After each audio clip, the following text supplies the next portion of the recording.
And I've been I'll say fan first of Dr. Bernard for many years. First heard about him on the Breakfast Club. That's the first time I saw him.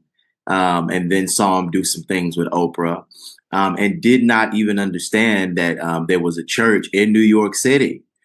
I just knew of his profile and what the Lord had continued to do with him kind of on a national scale. And so I had just been, definitely a fan, and just hearing of his teachings and of his readings and all of the above for the last maybe 5 or 6 years.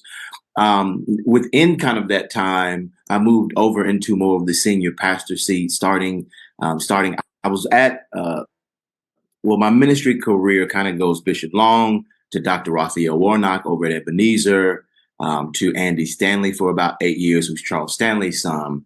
Then I was the lead pastor of Hillsong Atlanta, transitioned that church to Story Church, which was based on a brand and a ministry that I have called A Greater Story. Went through a little bit of challenges in my own life in terms of a divorce, and kind of in that season of church building and church going, I was looking for a family to be a part of, and was on the brink after so many different moves and ups and downs of even leaving ministry. And maybe about 4 days, literally about 4 days before I was getting ready to announce shutting down the church, moving on to another career, even though I love ministry, would still serve the local church when I could.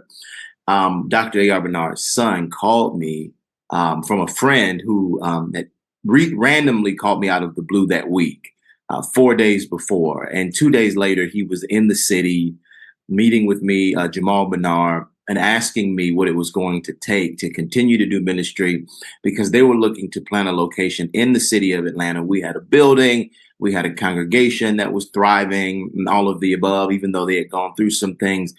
And so they saw it as the perfect opportunity, one, to get behind me and to join a larger family, but also to extend their efforts here in the southern region of the United States. And so apparently it had been a prayer of theirs for the last 8 or 9 years. And here we are. I am in need of a family. They are in need of a foundation here in the South. And we joined forces, and it was pretty miraculous.